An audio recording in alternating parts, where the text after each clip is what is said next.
Hey everybody, Grumbles here with another Warthunder video. So this is going to be another feedback video, and this time there are two things I want to talk about.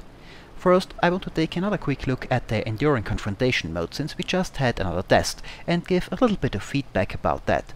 I have to say right away though that this part will be a bit shorter, since there was not really that much progress since the last time, so there's really not that much new stuff to talk about I have not already mentioned in another video, though the footage in the background will all be from the EC test. Now, another thing I want to talk about a little bit in this video are battle ratings. As you know, we just had a few battle rating changes as well as matchmaking changes that just about nobody asked for. Now, I did not initially plan to make a video about battle ratings anytime soon again, and the reason for that is simply because I got the impression that it would be pointless, and I still do have that impression.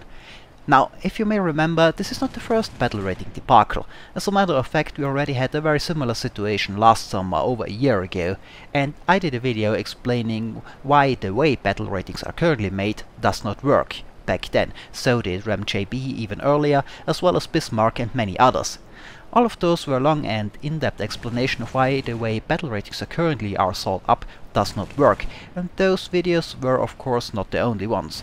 There were many others and hundreds of people explaining the same thing on the forums on many occasions and often in much detail. All of this has been ignored 100%. I even posted said videos in the feedback thread about the battle rating changes. The first time I tried, they were all deleted by the moderators.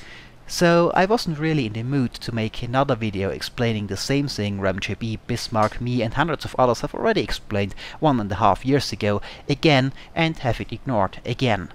However, I noticed in my opinion a rather hilarious effect that the battle rating system and the refusal by Gachin to accept its failure had in the last EC test, and I noticed the same in all the other EC tests I played with the German vs USSR matchup, so I know it wasn't a fluke this time. So that inspired me to try it once again, at least a little bit. Well, you know what to say about the definition of insanity. So I will start off with a bit of feedback about the last EC test, and then we take a quick look at the battle rating system once again. Well, there were two changes in this EC test. The first is that the timer system that locks higher rank planes for a certain time at the start of the match and after the destruction of the plane actually worked this time. So the way this works is, for example, in this battle rating range I have played here, you can bring planes from battle rating 2.3 to 4.3 into the match. The lowest ones, 2.3 and 2.7, will be available immediately, while planes with a higher rank are on the timer.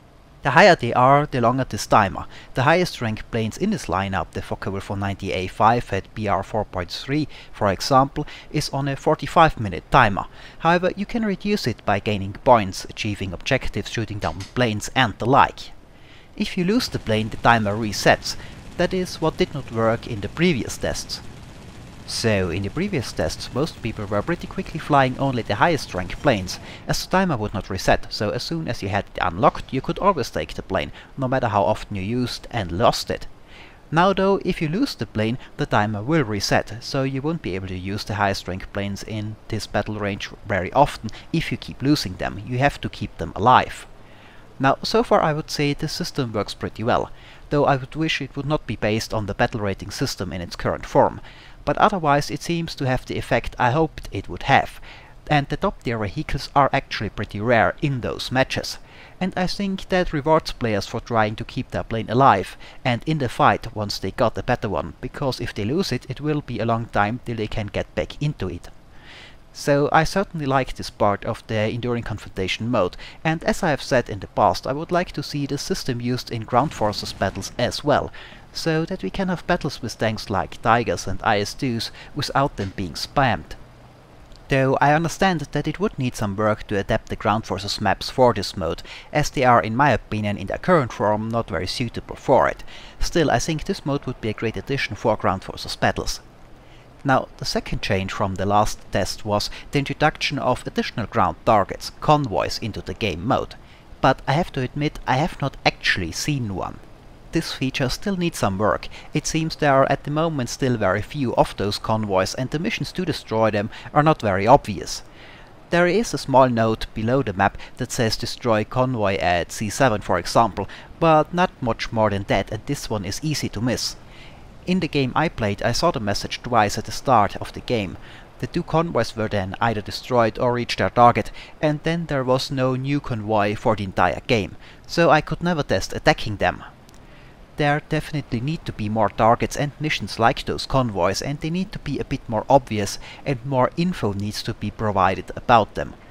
One critique I read on the forum about this, for example, was if you take your G2 Stuka tank buster and you are lucky enough that there is a convoy at all, you don't know what vehicles, and it can be all light vehicles, which makes your tank buster a bit pointless, as a cannon-armed fighter can finish off those light vehicles faster.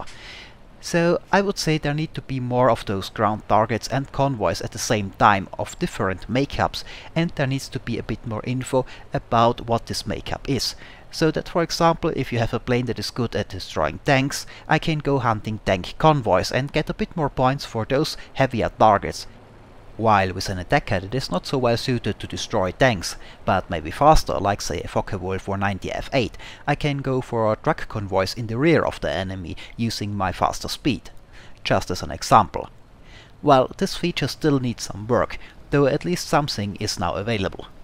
Now, other than that, there's really not much to say about this test that hasn't already been said about the previous ones, as there really wasn't much change other than what I just said. One issue that comes up in the forum is base camping. I have to say though that I personally did not have that problem. While most of the fighting always took place above the German frontline airfield, I personally have not seen many enemy planes above the rear ones. But maybe I was just lucky, and I can definitely see that the airfields in the rear, thanks to the weak AA, would be easy to camp. A simple solution that has been mentioned on the forums a lot already would be to increase the AA cover of the rearmost airfield, so that there is one that can't be attacked without much danger. One small thing I noticed is that I was not able to bring planes lower than the lowest battle rating in the game, which I think should be changed. For example, in a 2.3 to 4.3 match I played, I wanted to bring a Bf-110 as an early ground attack plane to hunt convoys, but I could not do so because it was only on battle rating 2.0, so if you want to fly a Bf-110, you have to do it in a reserve plane matchup where it does not fit in my opinion. So I would like to bring lower rank planes in my lineup, also because we have so many undertiered planes in Warthunder, and it would be nice to use them versus the opposition they faced in reality. Well, that's it for the EC mode overall. I still like the mode, I have a lot of fun playing it, even though the progress in its development is not particularly fast, though it could be argued it is still faster than in other parts of the game. Well then, let's talk about battle ratings. Now, I won't say much about the current battle rating and matchmaking changes, because it is in my opinion not the problem. The problem is the battle rating system itself, and always was, and the way battle ratings get assigned to planes, and not this particular change we had in the recent patch, though it certainly doesn't make the situation any better either.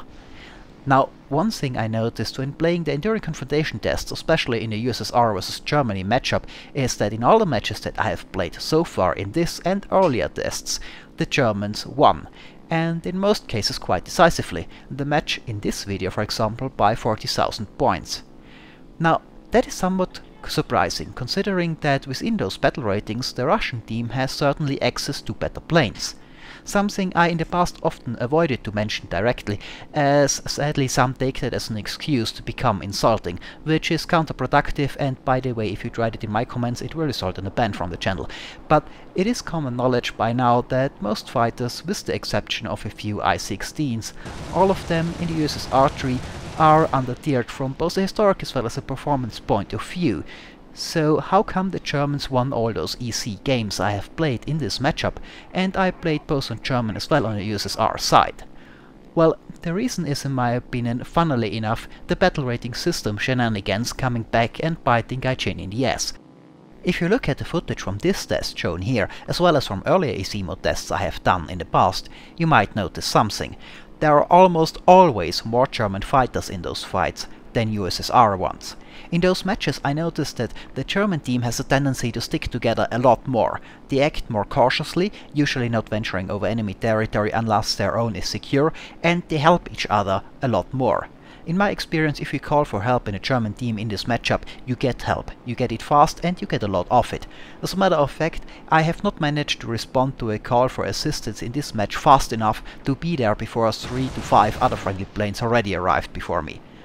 While on the other side, the USSR planes have a tendency to come at us over our own airfield one by one or in small groups. The most I have seen in this session were 3 planes.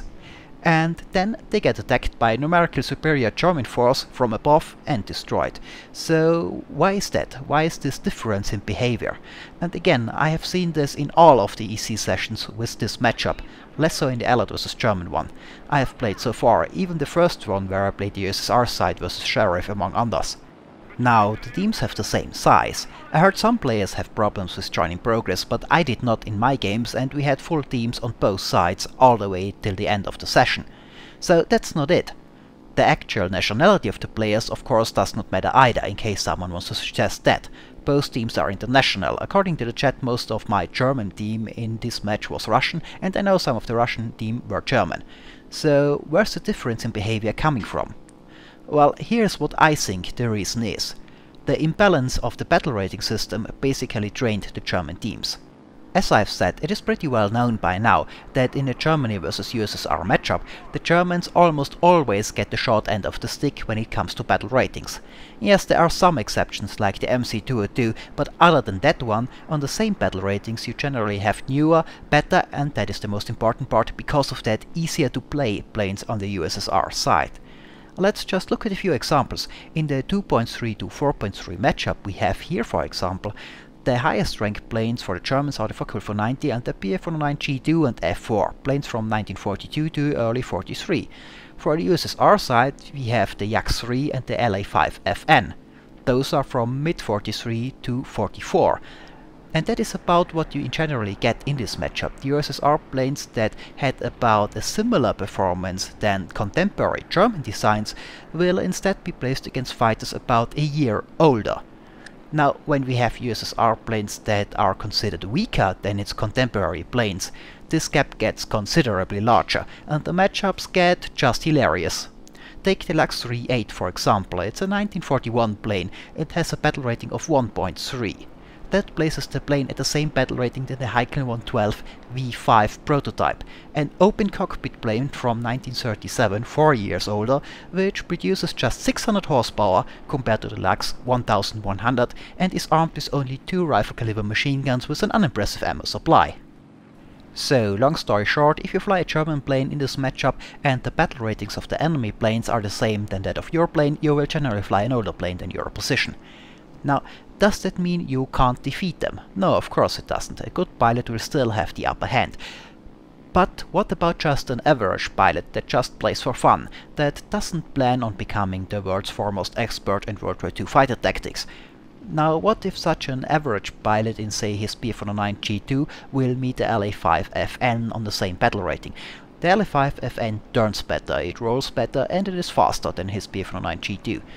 So what is our average pilot going to do? Well, quite frankly, if he doesn't come into the fight with an altitude or good energy advantage in the fight, he will most likely just lose. He can't outturn the opponent, he can't outroll it, and he can't even get away by outrunning it. And the more fancy stuff like forcing a barrel roll overshoot versus a better turning and better rolling plane are most likely also going to be a difficult proposition for our average pilot. So he will most likely get shot down every time.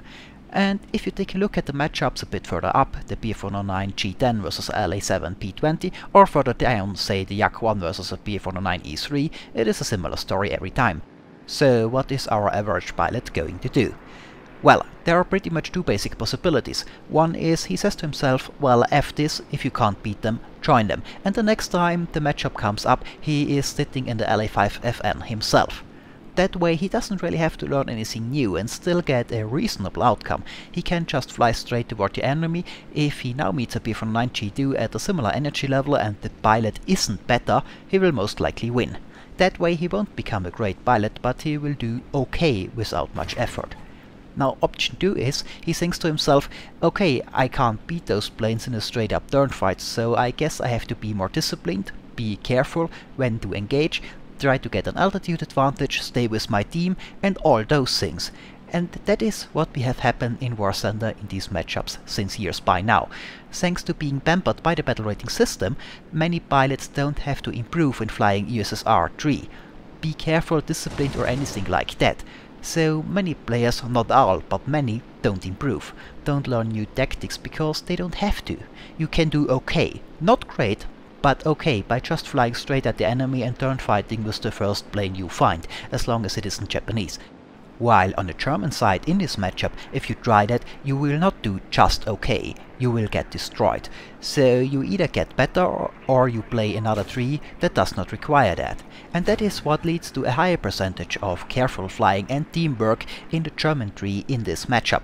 And that, of course, is also the explanation why Gaijin's statistics, which they use for battle ratings, never show the German teams doing bad or the under-tiered USSR planes doing all that well.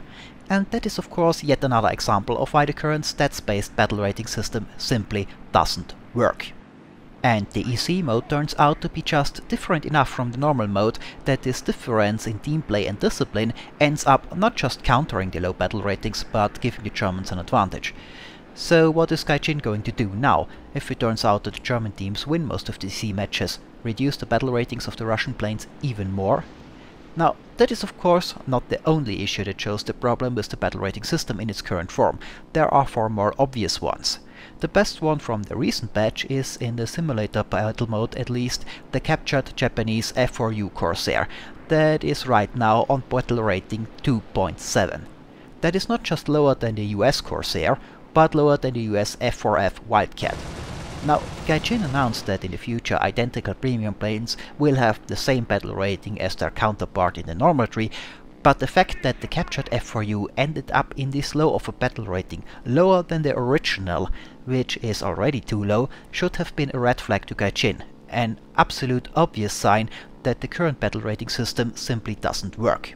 Otherwise, how can a fighter like the Corsair, one of the fastest in the war, end up lower than a Wildcat, one of the slowest? Why the premium Corsair is lower is of course also obvious. That premium vehicles do generally worse than the ones in the normal tree is no secret. World of Tanks players are making fun of the performance of Löwe drivers since before Warthunder was even announced. Of course, if you have a vehicle that you can just buy instead of having to play the game to earn it, you will have a higher percentage of inexperienced players in it. Therefore the vehicle statistics will be worse. If wargaming would reduce the tiering of vehicles because of that, the Löwe would be tier 5 by now. Of course, sadly, this is exactly what Gaijin is doing. Not just with premiums, but with all planes. And even though it was announced that premium planes will get the same battle rating as their normal counterpart, I am skeptical about how that one was described. It says here, battle ratings then will be based on a combined performance statistics, so the premium plane will drag down the normal one, if I understand that right. Not what I wanted to hear. Well, that was just something about the battle rating system I noticed during the Enduring Confrontation test, and I wanted to share. I might make a more detailed video about the battle rating system again, but honestly I'm not sure, since I have already done so 1.5 years ago and it got ignored back then together with all the other feedback about the battle rating system. So I'm not sure if it is worth the effort to do it again. And well, this is it for this video. I hope it was informative, thanks for watching, and maybe I'll see you next time.